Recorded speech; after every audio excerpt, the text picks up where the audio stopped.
بسم اللہ الرحمن الرحیم۔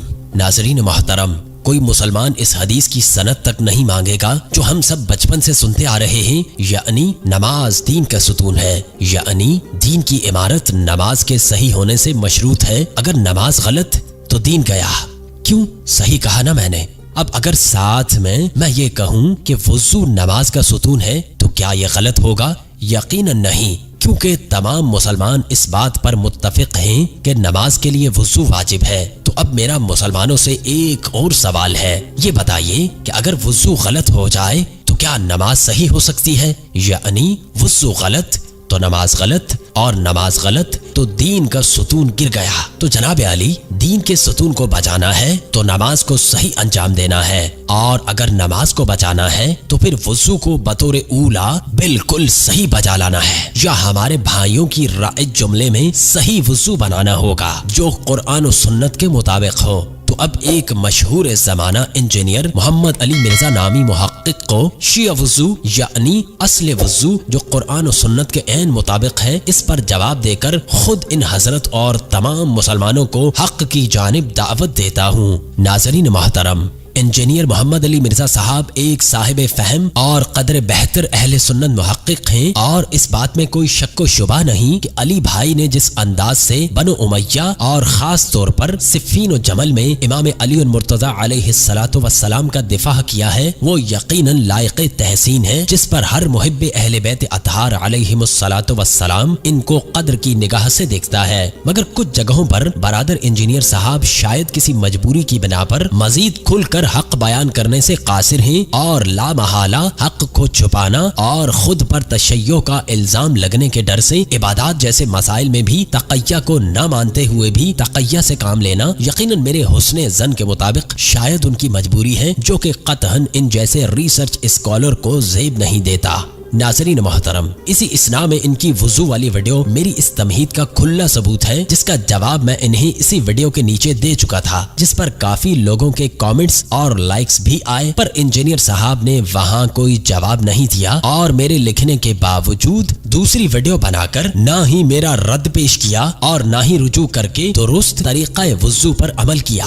ناظرین ذی وقار، تمہید کافی طولانی ہوتی جا رہی ہے، تو مختصر کرتے ہوئے انجینئر محمد علی مرزا بھائی کو اس تحریر سے ایک بار پھر مفصل دعوت رجوع کا موقع دے رہا ہوں، اور ساتھ میرے دیکھنے اور سننے والوں کو یہ انتباہ بھی کر رہا ہوں کہ یہ ویڈیو پوری کوشش کے باوجود بھی آسان نہ ہوگی، کیونکہ اس میں علم قرآن اور عربی قواعد کی بحث مجھ کو کرنی ہے۔ تو سب سے پہلے انجینئر بھائی کی خدمت میں قرآن مجید کی وہی محکم آیت پیش خدمت ہے کہ جس کی تشریح و تفسیر میں انہوں نے مغالطہ سے کام لیا اور اپنے کروڑوں فینس کو جان بوجھ کر غلط طریقہ وضو پر اصرار کیا۔ بسم اللہ الرحمن الرحیم۔ قرآن مجید کی سورہ مائدہ کی 6 آیت میں خداوند متعال طریقہ وضو بیان کرتے ہوئے ارشاد فرما رہا ہے، یا ایھا الذین آمنوا اذا قمتم الی الصلاۃ فاغسلوا وجوہکم وایدیکم الی المرافق وامسحوا برؤوسکم وارجلکم الی الکعبین، صدق اللہ مولانا العظیم۔ ترجمہ: اے ایمان والو، جب نماز کے لیے کھڑے ہونے لگو تو اپنے چہروں اور کوہنیوں سمیت اپنے ہاتھوں کو دھو، اور اپنے سروں کے بعض حصہ کا اور ٹخنوں تک پاؤں کا مسح کرو۔ ناظرین محترم، اس آیت میں بیان ہوئی کچھ قرآنی اصطلاحات کو آسان لفظوں میں بھی بیان کر دوں تاکہ عام ناظرین و سامعین کو سمجھنے میں آسانی ہو۔ آیت کے پہلے حصے کو جہاں چہرے اور ہاتھوں کو دھونے کا حکم ہے، اس حصے میں استعمال ہوئے الفاظ کی تشریح: اے ایمان والو، جب نماز کے لیے کھڑے ہونے لگو تو اپنے چہروں اور کوہنیوں سمیت اپنے ہاتھوں کو دھو۔ مذکورہ حصے میں لفظ وجہ ہر چیز کے سامنے والے حصے کو کہتے ہیں۔ وجہ کی جمع وجوہ آتی ہے، نیز چہرے کو بھی وجہ کہا جاتا ہے۔ لفظ ید کندھے سے لے کر انگلیوں کے سروں تک ہاتھ کو کہتے ہیں۔ لفظ مرفق کی جمع ہے۔ جب کوئی شخص کوہنی کے سہارے بیٹھے تو عربی میں کہا جاتا ہے ارتفق الرجل، چونکہ اس سے سہارے کا کام لیا جاتا ہے، اسی مناسبت سے کوہنی کو مرفق کہا جاتا ہے۔